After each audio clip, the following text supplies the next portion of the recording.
बिस्मिल्लाहिर्रहमानिर्रहीम contract act के इस चौथे लेक्चर में हम जो आज बात करेंगे वो है, इससे पहले जो थर्ड लेक्चर था उनमें उसमें हमने डिस्कस किया कॉन्टीजेंट कॉन्ट्रैक्ट्स को, कि कॉन्टीजेंट कॉन्ट्रैक्ट क्या होते हैं, कि तमाम वो कॉन्ट्रैक्ट जो कि बेस्ड हों, यानी उसकी परफॉर्मेंस डिपेंड कर रही हो ऑन द हैपनिंग और not happening of an event. तो अगर सिंपल मतलब इसका ये होगा कि भाई कॉन्टीजेंट कॉन्ट्रैक्ट को कॉन्ट्रैक्ट तब ही माना जाएगा जब वो इवेंट जो है ना वो अगर हैपनिंग से रिलेटेड था और वो अगर इवेंट हो गया तो फिर ही कॉन्ट्रैक्ट कॉन्ट्रैक्ट होगा, कॉन्टीजेंट वरना नहीं। इसी तरह अगर नॉट हैपनिंग पर डिपेंडेंट है ये कॉन्ट्रैक्ट, तो अगर वो कॉन्ट्रैक्ट नहीं होता, क्योंकि नॉट हैपनिंग पर डिपेंड करता है, तो अगर वो कॉन्ट्रैक्ट यानी वो इवेंट जो है वो नहीं होता तो फिर ही वो कॉन्टीजेंट कॉन्ट्रैक्ट माना जाएगा वरना नहीं। So we can say that there are two situations of contingent contract. First is depending on event happening and the second is depending on event not happening। तो इनको हमने लास्ट लेक्चर में discuss किया था। In today's lecture we are going to discuss chapter number 4 of the performance of contracts. ये जो recovery के जो केसेस होते हैं मेनली, ये रिकवरी के केसेस ऐसा समझे कि ये चैप्टर 4 पर ही डिपेंड कर रहे होते हैं, क्योंकि ऑब्लिगेशंस जैसी चीज़ें, या अगर वो ऑब्लिगेशन किसी थर्ड पर्सन से परफॉर्म कराना है, वो ऑब्लिगेशन होली हो या पार्टली हो, और नहीं होती, पैसों का मामला है, उसने अपना पार्ट पार्ट परफॉर्म नहीं किया, तो उससे जो रिकवरी होती है वो रिकवरी इस चैप्टर के तहत होती है of the performance of contract, यानी कॉन्ट्रैक्ट को परफॉर्म करना है। सेक्शन नंबर 37 कहता है, ऑब्लिगेशन से ये चीज रिलेटेड है, कि parties are bound to perform their part. उनको अपना पार्ट जो है वो परफॉर्म करना होगा, क्योंकि ये कॉन्ट्रैक्ट है और कॉन्ट्रैक्ट की एक वैल्यू है एज टू इन्फोर्सिबिलिटी। तो क्योंकि कॉन्ट्रैक्ट इन्फोर्सेबल है, therefore each party in contract is bound to perform their part. अब ईच पार्टी मैंने यहाँ पर क्यों कहा, क्योंकि ये पार्टी सेवरली भी हो सकती है, ये पार्टी जॉइंटली भी हो सकती है।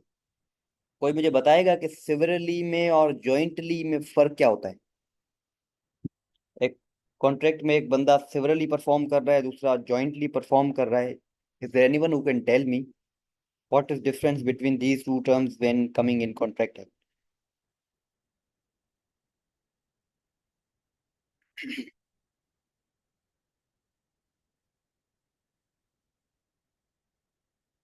हेलो।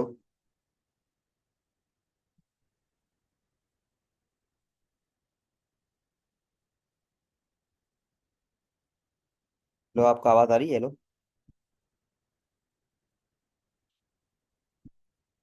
चले मैं बता देता हूँ। जी जी सर आ रहे शेयर भाई, तो मैंने सवाल पूछा है, अगर आपको आंसर पता हो तो बता दें, वरना I am going to tell you that. ठीक सर है। क्वेश्चन को तो रिपीट कर देंगे। अ, एक होता है कि भाई जब पार्टीज होती हैं कॉन्ट्रैक्ट के अंदर, तो वो पार्टीज जो है ना वो सेवरली भी हो सकती हैं, वो जॉइंटली भी हो सकती हैं। अब ये सेवरली और जॉइंटली में क्या फर्क है?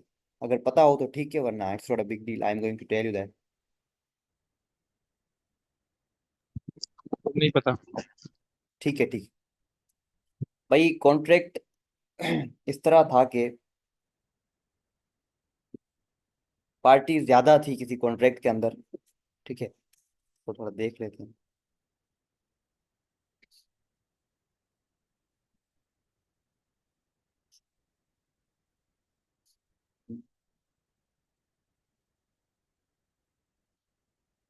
शो ही नहीं हो रहा क्यों? चलिए ठीक है, मैं बता दूँ क्या। कि भाई एक तरफ लोग थे, ए बी और सी, ठीक है? ए बी सी ने क्या किया कि इन तीनों ने मिलकर 1 लाख रुपए दिए पर्सन डी को, कि भाई तुम जो है कोई घर बनाओगे, या कोई इस तरह का मामला था, पर्सन डी को घर बनाना था, ठीक है? अब जो है वो इसने पर्सन डी ने घर बना दिया, तो अब ये हो सकता है कि पर्सन डी जो है ना कोर्ट में जा सकता है कि सर वो जो दोनों तीन जो लोग हैं एबीसी वो मुझे पैसे नहीं दे रहे हैं। तो ये जो पार्टीज जो एबीसी आ रही हैं इस कोर्ट में वो जॉइंटली आ रही हैं, ठीक है, यानी उन तमाम का जो है ना वो मैटर एक ही है जॉइंटली। इसी तरह वो सिवरली मामला भी हो सकते हैं कि भाई इस तरह हुआ कि पर्सन डी ने अपना कॉन्ट्रैक्ट परफॉर्म नहीं किया, पर्सन ए बी सी ने अलग अलग अमाउंट दिया था। एक ने जो है वो 10,000 रुपये दिए थे, दूसरे ने 20,000 दिए थे, तीसरे ने 40,000 रुपये दिए थे, ठीक है ना। तो अब ये तीनों जो है ना वो अलग अलग अमाउंट जो है ना उस बंदे से क्लेम कर सकते हैं, ठीक है। फॉर एग्जांपल पर्सन डी को घर बनाना था, ए बी सी ने ये अमाउंट दिए, किसी ने 10,000 दिए, किसी ने 20,000 दिए, इंडिपेंडेंटली उन्होंने दिए थे कि तुम्हें घर बनाना है। पर्सन डी ने घर नहीं बनाया लेकिन पर्सन डी को अमाउंट जो है ना वो मिल गया, पैसे तो मिल गए उसको, ठीक है। अब जब केस चलेगा तो हर पार्टी का अपना क्लेम होगा। पर्सन ए कहेगा कि सर मेरे 10,000 रुपये थे इससे मुझे लेकर दो, पर्सन बी कहेगा कि मेरे 20,000 से मुझे इससे लेकर दो। तो ये इन सब का जो क्लेम है ना दिस इज सिवरल क्लेम, यानी this is we can say this is claim in this is called several claim, कि भाई they all are claiming severally, यानी they all are claiming separately, अलग अलग वो लोग जो है क्लेम कर रहे हैं। तो जॉइंटली भी क्लेम हो सकता है, सिवरली भी हो सकता है। जॉइंटली तब हुआ होगा जब वो तीनों ने मिलकर एक अमाउंट सेट किया था कि भाई हम इस बंदे को जो है ना वो 2 लाख रुपए देंगे ताकि ये हमारे घर की कंस्ट्रक्शन करे, तो सब ने अमाउंट एक ही दिया था 2 लाख रुपए मिलकर। तो ये जॉइंटली हुआ।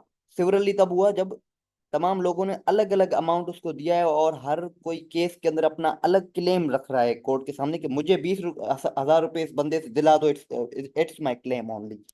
तो इस तरह का अगर मामला हो तो वो सिवरल होगा, वरना जॉइंटली। तो ये चीज क्लियर हुई आपको?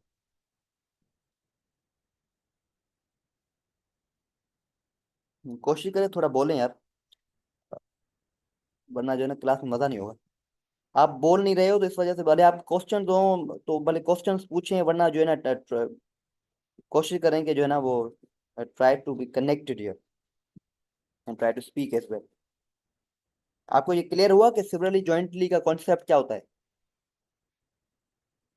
हाँ बोले चैट में ही बोले, कोई मसला नहीं। हाँ ठीक है शेरिया भाई, बोले चैट में बोले, जरूरी नहीं है कि हम ऑडियो पर बात करें, ठीक है। तो अब ऑब्लिगेशन पर हम बात कर रहे थे कि भाई जब कॉन्ट्रैक्ट हुआ दोनों पार्टी थी तो दोनों पार्टी की ऑब्लिगेशन है कि उनको अपना जो है ना वो पार्ट परफॉर्म करना होगा, ठीक है।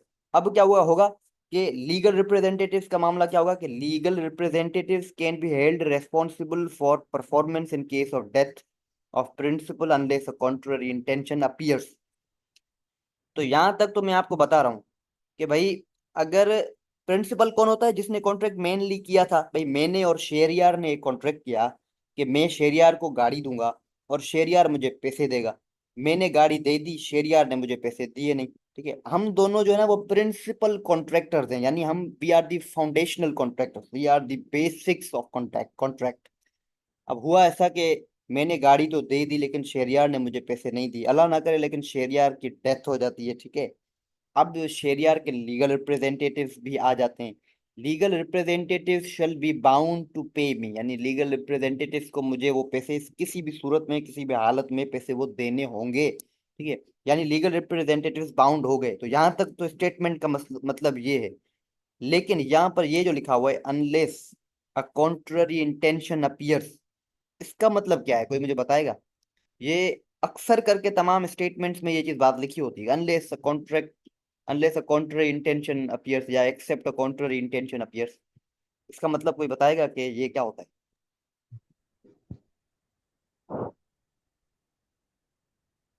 यानी जब तक मेरे ख्याल से जब तक जब कॉन्ट्रैक्ट की उसमें जाहिर ना हो इंटेंशन भी जो मरने वाला था कि उसका भी इंटेंशन भी थी कॉन्ट्रैक्ट की या अपनी तरफ से बना रहे हैं।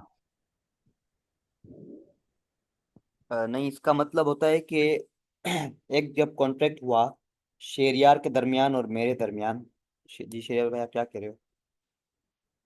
कॉन्ट्रैक्ट से हटकर कोई और इंटेंशन आ जाए, हाँ शेरी भाई ठीक है। कॉन्ट्रैक्ट से हटकर कोई और इंटेंशन आ जाए लेकिन कोई इलस्ट्रेशन देना, जैसे मैं आपको दे रहा हूँ कि मेरे और शेरियार के दरमियान एक कॉन्ट्रैक्ट था, तो क्लियर हो रही थी बात।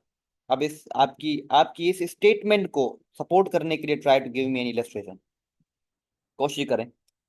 कि किस तरह जो है ना वो लीगल रिप्रेजेंटेटिव्स के खिलाफ ये अनलेस कॉन्ट्ररी इंटेंशन अपीयर हो सकती है। चलिए मैं बताता हूँ, देखें। कॉन्ट्रैक्ट ये था कि भाई मुझे गाड़ी देनी थी, शेरयार को पैसे देने थे, मैंने गाड़ी दे दी, शेरयार ने मुझे पैसे नहीं दिए। लेकिन कॉन्ट्रैक्ट जब हम बना रहे थे ना, उस कॉन्ट्रैक्ट में हमने एक अपनी इंटेंशन लिखी थी। We can say we wrote express terms in contract के अगर हम में से, यानी हम प्रिंसिपल जो हैं, अगर हम में से किसी की डेथ हो जाती है तो लीगल रिप्रेजेंटेटिव्स को बाउंड नहीं किया जाएगा। ठीक है ना। तो अब क्या होगा कि जब हमने एक्सप्रेस टर्म्स में कॉन्ट्रैक्ट में कर लिया है कि भाई हम जो हमारे डेथ के बाद legal representative shall not be bound to perform our parts, तो फिर जो है ना जब कोर्ट में ये मामला जाएगा तो कोर्ट ये कहेगी कि भाई कॉन्ट्रैक्ट में तो ये लिखा हुआ है unless a contrary intention appears, यानी अब जो है ना वो लीगल रिप्रेजेंटेटिव्स को बाउंड नहीं किया जा सकता, क्योंकि खुद प्रिंसिपल्स ने ही ये तय कर लिया था while making a contract, while entering into a contract के legal representatives shall not be bound. ठीक है, तो सिंपल ये मतलब ये हुआ कि खुद उन्होंने कॉन्ट्रैक्ट में लिख दिया था कि हमारे मरने के बाद लीगल रिप्रेजेंटेटिव्स का न आए न जाए। तो ये है सिंपल मतलब इसका। ठीक है। तो इसी तरह जो अनस भाई पहले सवाल पूछ रहे थे कि क्या, अगर क्या जेल हो सकती है, तो हाँ भाई जेल तो हो सकती है उस बंदे को जो प्रिंसिपल है, अगर वो अपना पार्ट परफॉर्म नहीं करता। लेकिन अगर उसकी डेथ हो जाए तो लीगल रिप्रेजेंटेटिव्स को जेल नहीं होगी। ठीक है, क्योंकि क्रिमिनल जो लायबिलिटी होती है वो लीगल रिप्रेजेंटेटिव्स के ऊपर कभी भी जो है ना वो एक्सटेंड नहीं करती है। तो जेल में भेजना ये क्रिमिनल लायबिलिटी है। तो just because of that reason legal representatives can not be brought behind the bars. ठीक है।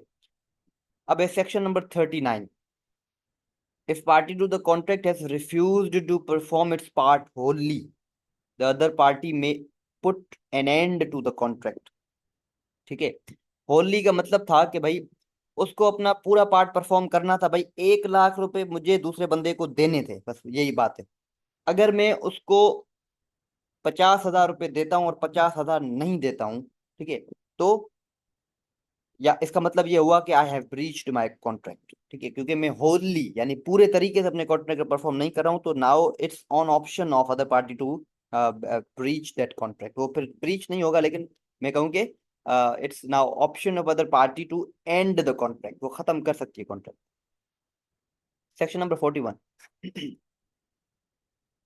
if it is it if it is if it was accepted by the promisee that the contract should be performed by the third person, then the promiser cannot be held liable। ठीक है। For example भाई मैं जो है वो एक shop पर जाता हूँ, दुकान पर जाता हूँ, या सपोज करें होटल पर जाता हूँ कि रेस्टोरेंट पे जाता हूँ। वो रेस्टोरेंट मुझे बड़ा अच्छा लगता है। रेस्टोरेंट अच्छा क्यों लगता है? क्योंकि उसका जो बोर्ची है ना वो उसके हाथ में बड़ा टेस्ट है। अब हुआ ऐसा कि भाई वो बोर्ची जो है ना, मैं जब गया रेस्टोरेंट पर, जो है वो बोर्ची था नहीं। ठीक है, मैंने समझा कि बोर्ची है। तो जब मैं रेस्टोरेंट पर हूँ, तो रेस्टोरेंट पर जब आया और मैंने खाना खाया, तो इसका मतलब एक कॉन्ट्रैक्ट तो बन गया। कॉन्ट्रैक्ट किस तरह बन गया कि उन्होंने मुझे अपनी सर्विस दी, उन्होंने मुझे खाना दिया और मुझे अब पैसे देने होंगे। ठीक है, तो ये इस तरह के मामला होते हैं। तो अब भाई अगर मैं चाहता हूं कि मेरे लिए खाना वही बोर्ची बनाए, और मैं समझ रहा हूँ कि ये जो खाना आया है उस बोर्ची ने बनाया है, लेकिन वो बोर्ची तो था ही नहीं, खाना किसी और ने बनाया है। मैंने जब खाया तो टेस्ट अलग था, मुझे मजा नहीं आया। ठीक है, तो थर्ड पर्सन यहाँ पर कौन है? बोर्ची है। अब इसका मतलब ये नहीं होगा कि अब मैं पैसे नहीं दूंगा उस प्रोमिजर को। प्रोमिजर को मुझे पैसे देने होंगे। क्यों देने होंगे? क्योंकि वो लायबिल नहीं है कि थर्ड पर्सन यानी बोर्ची को लाए और जो है ना वो खाना बनवाए। ठीक है, उसने हम मुझे खाना दिया, उसकी रिस्पॉन्सिबिलिटी वहां पर खत्म हो गई, उसने अपना कॉन्ट्रैक्ट का पार्ट पार्ट जो है ना वो परफॉर्म कर दिया। तो ये एक एग्जाम्पल है, इलस्ट्रेशन है। इसी तरह कोई पिक्चर की भी इलस्ट्रेशन हो सकती है कि भाई मैं किसी जो है ना दुकान पर जाता हूँ और कहता हूँ कि आपका जो बड़ा मशहूर आर्टिस्ट है जो पिक्चर बनाता है वो मेरी पिक्चर बनाए। ठीक है, अब जो है ना वो पिक्चर जो वो थर्ड पर्सन है ही नहीं, वो पिक्चर जो है उस दुकान के किसी दूसरे बंदे ने बना दी। ठीक है, तो यहाँ पर भी प्रोमिजर कैन नॉट बी हेल्ड लायबिल, क्योंकि वो मामला थर्ड पर्सन से तय होने थे, मेरे थर्ड पर्सन को परफॉर्म करने थे, थर्ड पर्सन है ही नहीं, तो promisor can not be held liable. लेकिन क्यों, ऐसा क्यों है? क्योंकि ये मेरी ड्यूटी थी कि I was under duty to verify the situation. ठीक है, मुझे सिचुएशन को वेरीफाई करना था, मुझे देखना था कि वो बोर्ची है या नहीं, मुझे देखना था कि वो पेंटर है या नहीं। अगर वो बंदा पेंटर है ही नहीं तो promisor can not be held liable. तो ये चीज क्लियर हुई आपको, सेक्शन 41?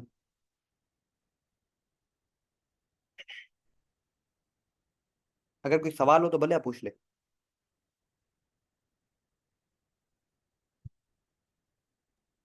अगर सर इसमें कंसीलमेंट हो, हम उससे पूछें भाई तूने आता है, वो क्या मुझे आता है, फिर बाद में वो कहे मुझे तो यही चीज नहीं आती, तो इसमें कंसीलमेंट ना हुई। देखें, आप जब टर्म कंसीलमेंट कह रहे हो तो इसका मतलब है कि ऑफेंस हुआ। कंसील जब उसने किया तो फिर तो वो ऑफेंस है। कंसील नहीं करना होगा। फॉर एग्जाम्पल, भाई मैं जो है वो रेस्टोरेंट पे जाता हूँ और प्रोमिसर को कहता हूँ, यानी वो जो दुकानदार है, वो जो रेस्टोरेंट का मालिक है, उसको मैं कहता हूँ कि क्या वो बोर्ची मौजूद है जो इसने पिछली बार वो खाना बनाया था। उसका मैं नाम बोर्ची का मुझे याद है, मैं कहता हूँ कि क्या जो है ना वो अरशद नामी जो बोर्ची है वो आज भी मौजूद है या नहीं है। तो अब यहाँ पर उसकी ड्यूटी हो गई प्रोमिसर की कि उसको मुझे बताना होगा कि वो बंदा है या नहीं।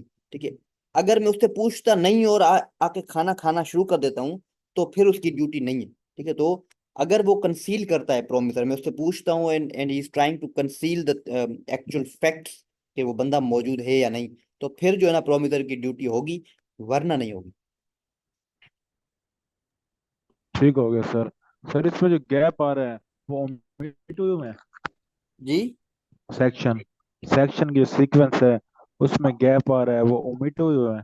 नहीं, ओमिट नहीं हुए हुए, मैंने जो है ना उनको ओमिट किया है, मैं जो है ना उन चीजों को नहीं अच्छा पढ़ा। अच्छा अच्छा अच्छा अच्छा, मेन मेन मेन मेन। ठीक है, वरना इस तरह तो बहुत सारे सेक्शन हैं। लेकिन ये चीजें ना सही आपको, सर। ये जहाँ ये जो इलस्ट्रेशन जो मैंने आपको दी है ना, आप ये बोर्ची वाली, ये इलस्ट्रेशन एक जी केस था जो हमने चलाया था सिविल में। ठीक है, तो इस वजह से सर। उन सेक्शंस को मैंने उठाया है जो कि हमने केसेस चलाए हैं, या जो इसका प्रैक्टिकल, जिनके प्रैक्टिकल एस्पेक्ट्स हैं उन चीज़ों में। जी सर, ये 41 सेक्शन है ना, इसकी कोई मिसाल दे देते अगर बेहतर हो जाता। तो मैंने आपको मिसाल दी ना कि बोर्ची वाले मामलात हों या पेंटर के बड़ी जो मसले होते हैं कि भाई आर्टिस्ट। 41 में भी। जी। 41। हाँ, 41 ही बोल रहा 41 में भी। हूँ, थर्ड पर्सन वाला। अच्छा। जी जी जी। 41 ही ठीक हो बोल रहा गया हूँ कि sir. If it was accepted by the promisee that the conduct should be performed by the third person, then the promiser जी can। सर। थर्ड और 39 की कोई एग्जांपल होगी? 39 की भी मैंने आपको एग्जाम्पल दी ना कि भाई मैंने जो आपको है वो 1 लाख रुपए का मामला था, उसको दूसरे बंदे को जी एक पार्ट परफॉर्म करना था। फॉर एग्जाम्पल जो है ना वो मेरे घर को कलर करना था, मैंने 1 लाख रुपए देने थे, उसने कलर, मैंने एडवांस में 50,000 दिए, कलर उस बंदे ने कर लिया।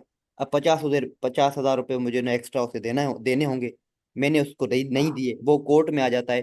तो कोर्ट ये कहेगी कि भाई तुमने होलली ये चीज परफॉर्म नहीं किए तो यू आर ऑन डिफॉल्ट। ठीक है ना, तो फिर अब दूसरी पार्टी के पास ऑप्शन है कि वो कॉन्ट्रैक्ट को एंड भी कर सकती है।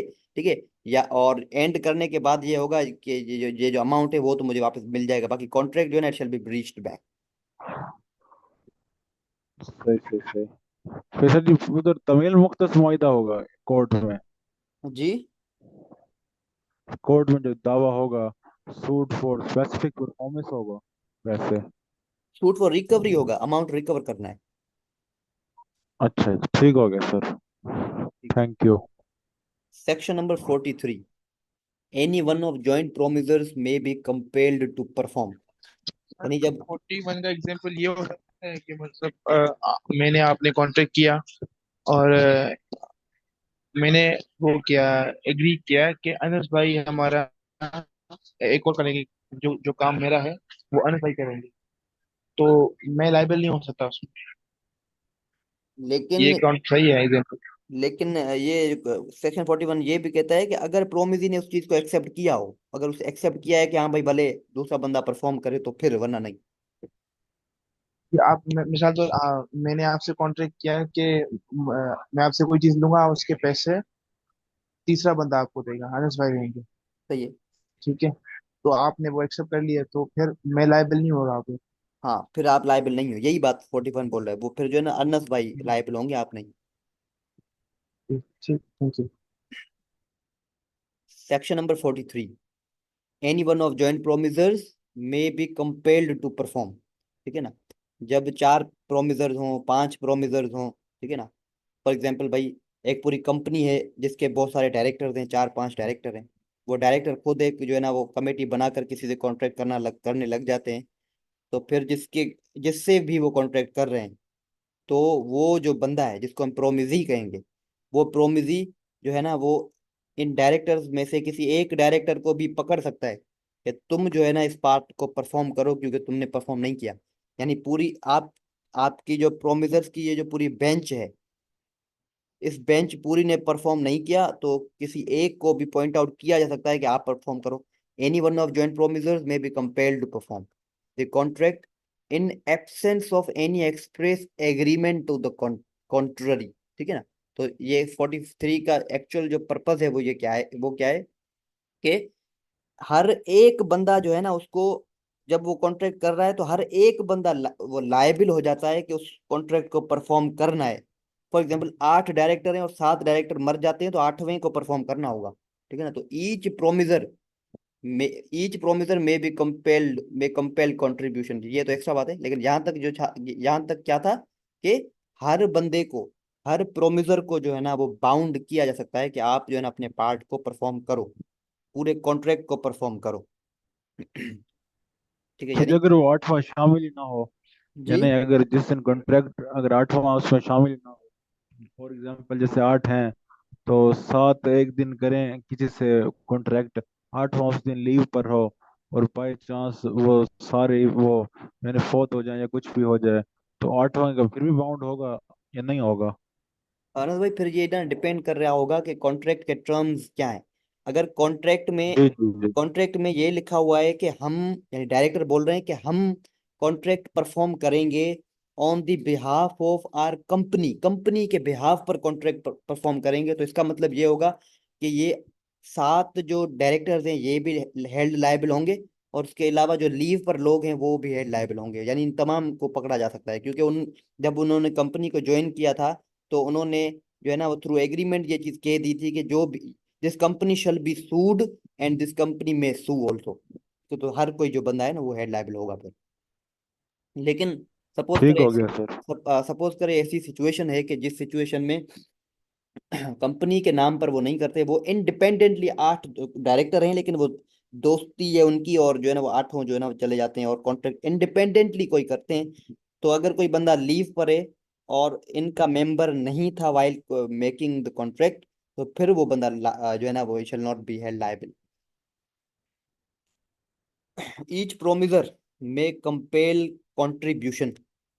इसी तरह जब 8 डायरेक्टर्स ने कॉन्ट्रैक्ट किया है, जब वो प्रोमिसर्स हुए हैं, और एक बंदा उनमें से कोई कॉन्ट्रैक्ट को परफॉर्म नहीं कर रहा, तो उसको कहा जा सकता है कि तुम जो है वो कॉन्ट्रैक्ट को परफॉर्म करो, ठीक है। ठीक, यानी उसको कहा जाएगा कि तुम जो है वो अपना कंट्रीब्यूशन दो। फॉर एग्जाम्पल, इन 8 डायरेक्टर ने जो है ना ये सोचा है, ये समझा है कि हम जो है कंपनी के लिए कुछ गाड़ियां खरीदेंगे किसी दूसरी जो है ना जो भी है उन कंपनी से, दूसरी जो है ना गाड़ियां खरीदेंगे इस कंपनी के लिए, ठीक है। तो फिर तो पैसे देगी कंपनी, ठीक है, कंपनी को पैसे देने होंगे। लेकिन ये 8 डायरेक्टर्स दोस्त हैं, और कंपनी उस दूसरी जो गाड़ियां गाड़ियां उनको लेनी है अपने लिए, कंपनी के लिए नहीं, independently they are making a contract. तो इंडिपेंडेंटली ये जब लोग कॉन्ट्रैक्ट कर रहे हैं, और इन्होंने डिसाइड किया था कि हर डायरेक्टर जो है ना वो 10-10 लाख रुपए देगा, तो तमाम जो 8 टोटल टोटल तो 8 डायरेक्टर थे, तमाम जो 7 डायरेक्टर थे उन्होंने तो अपना पार्ट परफॉर्म किया, यानी उन्होंने तो सबने अपना पैसे जमा करा लिए। लेकिन एक बंदे ने अभी 10 लाख रुपए नहीं जमा कराए, तो फिर उस प्रोमिसर को कंपेल किया जा सकता है कि तुम अपने पार्ट को परफॉर्म करो। ईच प्रोमिसर में कंपेल कंट्रीब्यूशन, ठीक है। हर प्रोमिसर जो है ना वो कंपेल कर सकता है कि अपने अपना जो कंट्रीब्यूशन है वो कंट्रीब्यूशन दो। अगर वो कंट्रीब्यूशन नहीं देगा तो समझा जाएगा कि he is not performing his part, तो ये डायरेक्टर्स भी उस बंदे के खिलाफ कोर्ट में जा सकते हैं, ठीक है। लेकिन अगर सिचुएशन ये हुई कि भाई ये बंदा, यानी एक 8वां नंबर जो ये अपना पार्ट परफॉर्म नहीं कर रहा, तो इसका मतलब ये नहीं है कि अब ये परफॉर्म नहीं कर रहा तो इसका पार्ट अब कोई परफॉर्म नहीं करेगा, नहीं। अब ऐसा होगा कि ये जो 7 जो बंदे हैं, ये 7 बंदे मिलकर उसका अमाउंट भी जमा कराएंगे, और टोटल अमाउंट जाके उस कंपनी की, जो गाड़ियों की कंपनी है, उसको देंगे। यानी अपने पार्ट को ये अगेंस्ट द प्रोमिस ही पूरा करेंगे। बाकी इनके मामला आपस में किस तरह है, फिर वो जो भी उसको डिसाइड करना चाहते हैं वो कर ले, वो भी अकॉर्डिंग टू कॉन्ट्रैक्ट की टर्म्स ही होगा। कोर्ट में फिर ये दोनों तमाम प्रोमिसर्स जाएंगे और कहेंगे कि इस एक प्रोमिसर ने अभी तक अपना अमाउंट जमा नहीं कराया है, तो फिर जो है ना कोर्ट उसको डायरेक्ट करेगी कि भाई जो है ना आप अपना अमाउंट जमा करा दो इन डायरेक्टर्स को। यानी अब ये बात ये इसमें तीसरे नंबर पे लिखी हुई है कि if any one default in contribution then other shall be held responsible for performing. यानी वो जो 7 प्रोमिसर्स हैं उनको अपना पार्ट किसी भी सूरत में परफॉर्म करना होगा अगेंस्ट द प्रोमिजी। ये चीजें तीनों क्लियर हुई आपको सेक्शन 43 की?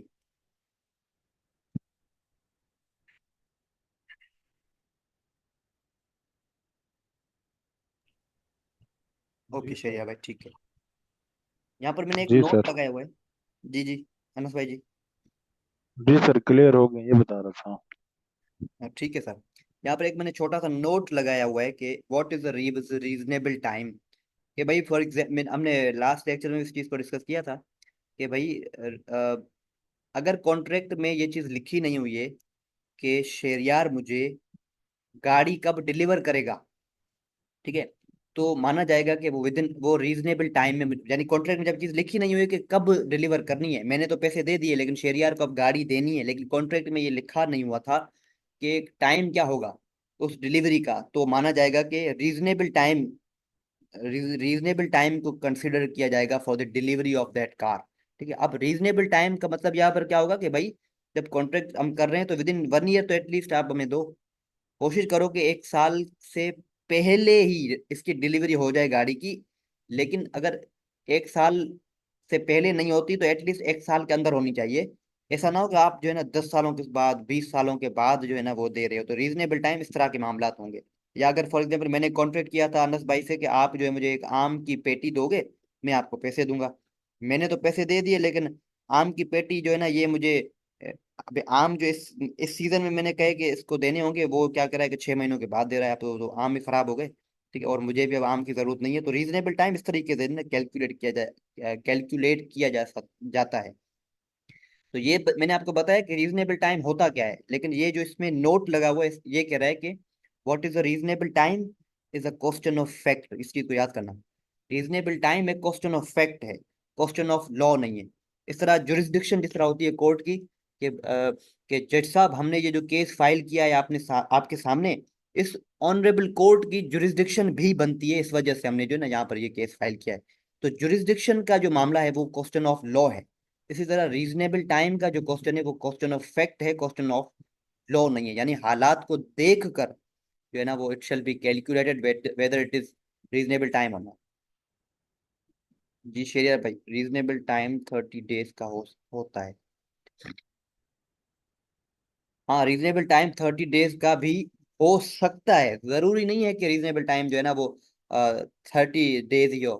ठीक है, तो it depends on the situation, it varies according to the situation. जरूरी नहीं है कि 30 डेज हो, लेकिन 30 डेज भी होता है, ये 30 डेज भी हो सकता है। 49।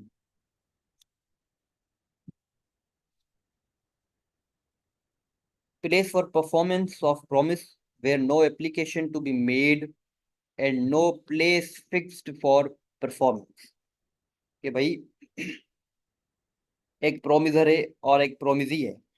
प्रोमिजर कहता है, यानी मैं प्रोमिजर हूँ और शेरियार को कहता हूँ कि आप प्रोमिजी हो और मैं आपको गाड़ी दूंगा, आप मुझे पैसे दोगे। शेरियार ने अपना पार्ट परफॉर्म कर लिया कि उसने मुझे पैसे तो दे दिए, लेकिन मैंने अभी तो उसको गाड़ी डिलीवरी नहीं की है। अब गाड़ी डिलीवरी क्यों नहीं की है? क्योंकि मेरा ये क्लेम है कि भाई जो शेरियार है उसने मुझे एप्लीकेशन ही नहीं दी है for the performance of my part.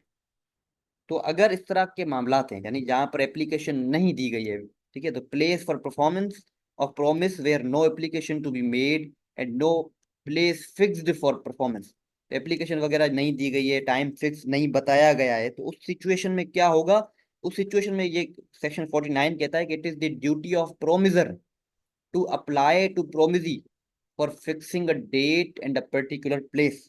यानी फिर मेरी ड्यूटी है कि मैं शेयरयार को कहूं, उसको याद दिलाऊं कि तुम मुझे बताओ कि किस जगह पर और किस वक्त में मुझे जो है ना अपनी वो गाड़ी देनी होगी।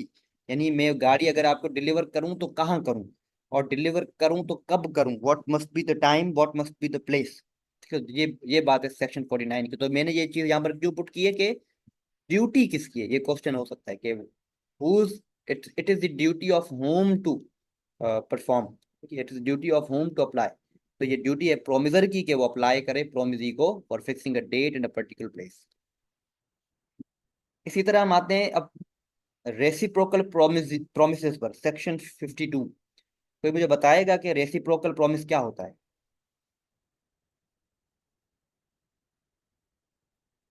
मैंने आपको पहले बताया था, मैं डेफिनेशन तो इसको डिस्कस किया था। What is a reciprocal promise? ये बाई में यानी दोनों का ही प्रॉमिस हो। सही है शेरिया भाई। सवाल ये था कि रेसिप्रोकल प्रॉमिस क्या है? रेसिप्रोकल प्रॉमिस अनस भाई ने बताया है, आप अगर हो सके तो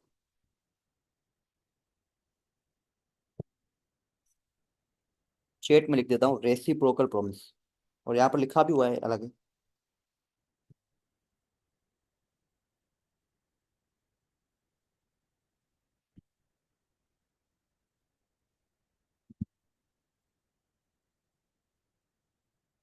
सही है शेर बिल, जैसे मैं आपका काम करूं और उसके बदले में आप मेरा कोई काम करें, this is reciprocal promise, right, exactly. ठीक है, मैं गाड़ी दे रहा हूं आपको कॉन्ट्रैक्ट में, आप मुझे पैसे दे रहे हो, मैं ये this is called reciprocal promise. ठीक है, हर कॉन्ट्रैक्ट में रेसिप्रोकल प्रॉमिस ही होता है। ठीक है, जरूरी नहीं है कि गुड्स ही दिए जाएं, उसमें सर्विसेज भी हो सकती हैं। ठीक है, अब ये बात क्या करता है कि order of performance of reciprocal promise किस तरह होगा, यानी पहले किसको अपना पार्ट परफॉर्म करना होगा और दूसरा नंबर किसका होगा। ठीक है, तो ये बोला है कि reciprocal promise is a mutual agreement. ये तो सिंपल डेफिनेशन है। ऑर्डर ऑफ परफॉर्मेंस क्या होगा कि order performance shall be according to terms of contract. यानी कॉन्ट्रैक्ट में जो लिखा हुआ है, मैंने कॉन्ट्रैक्ट में लिखा कि पहले मुझे शेयरयार पैसे देगा फिर मैं गाड़ी दूंगा। ठीक है, तो फिर ऑर्डर परफॉर्मेंस अब क्या हुआ कि शेयरयार को मुझे पैसे देने होंगे फिर मैं उसको गाड़ी दूंगा। लेकिन अगर कॉन्ट्रैक्ट में एक्सप्रेस टर्म में नहीं लिखा गया है तो then it depends on the nature of transaction. For example, अब नेचर ऑफ ट्रांजैक्शन में किस तरह हो सकता है कि भाई अ, मैं कहूँ अनस को कि मैं आपका घर बनाऊंगा और आप मुझे पैसे दोगे, तो यहाँ पर अब पैसे वो अनस मुझे तब देगा जब मैं घर बनाऊं, मैं घर को बना लूं उसके बाद वो मुझे पैसे देगा। तो ये नेचर ऑफ ट्रांजेक्शन ये हो सकती है। या नेचर ऑफ ट्रांजेक्शन ये भी हो सकती है कि एडवांस दो पहले, फिर घर बनेगा फिर फाइनल पैसे।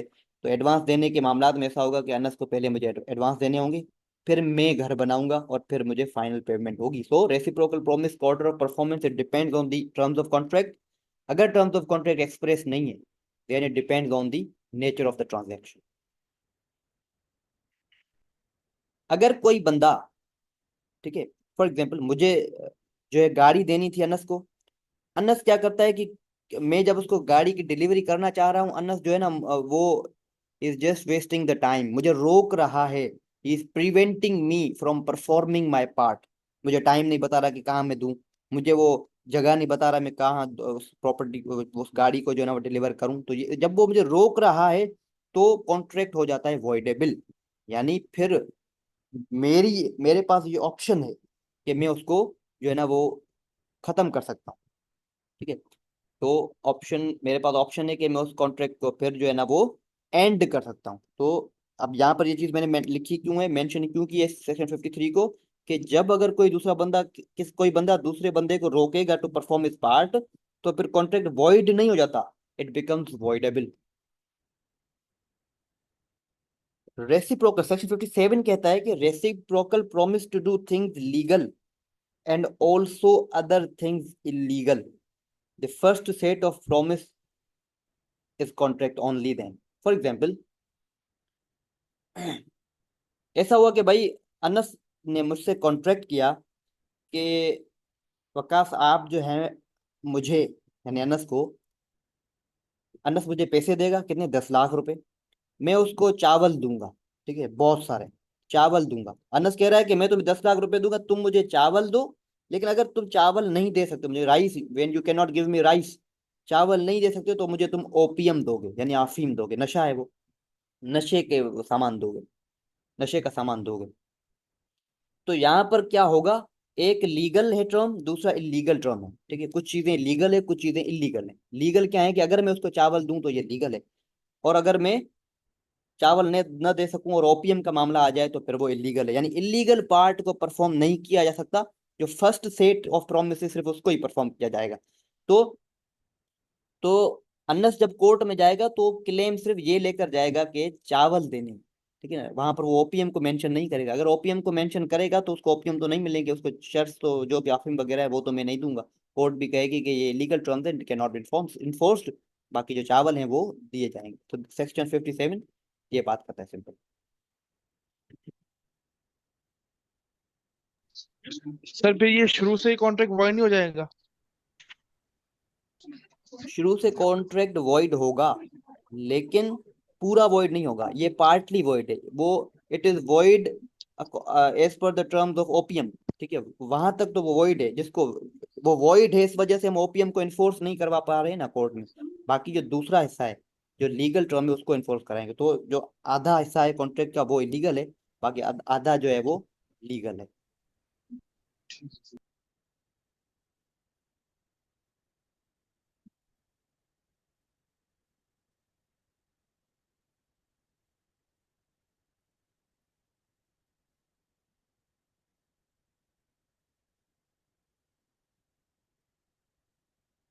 तो ये यहाँ पर एक एग्जाम्पल भी है, लेकिन हम अब डायरेक्टली आते हैं क्योंकि टाइम बहुत शॉर्ट है। सेक्शन 68 पर डायरेक्टली आते हैं। अल्टरनेटिव प्रोमिस भी इसको ही कहते हैं कि भाई चावल दो या वो दो, ये दोनों सेम ही है। Section 68, necessary supplied. भाई एक जो बंदा है वो बीमार है, और मैं जो है ना समझता हूँ कि भाई इस बंदे के पास प्रॉपर्टी तो है, लेकिन ये बंदा इस प्रॉपर्टी को बेचे और उससे पैसा कमा कर अपना ख्याल करे, अपना वो नहीं कर सकता। तो मैं उसकी हेल्प करता हूँ, मैं उसको उसके लिए जो है ना वो जो नेसेसरी चीजें, दवाइयाँ, खाना पीना, वो लेकर उस बंदे को, बेचारे को देता हूँ, हेल्प करता हूँ। तो सेक्शन 68 कहता है कि I am now entitled to be reimbursed, यानी उसकी प्रॉपर्टी से मुझे पैसे मिलने चाहिए अब, क्योंकि मैंने उस पर उसकी मदद की है। तो जब वो ठीक हो जाए तो कोशिश करे कि वो मुझे ना प्रॉपर्टी से, उसकी जो प्रॉपर्टी उससे सेल करके जो भी हो सके मैंने जो खर्चा किया था उसको वो मुझे वापस दे।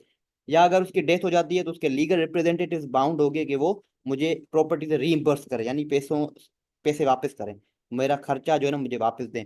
तो क्लास यहाँ पर खत्म होने वाली है, less than 1 minute. Next class में हम डिस्कस करेंगे चैप्टर 5 एंड ऑनवर्ड्स। अगर कोई क्वेश्चन हो तो आप व्हाट्सएप पे पूछ सकते हो मुझे, ठीक है।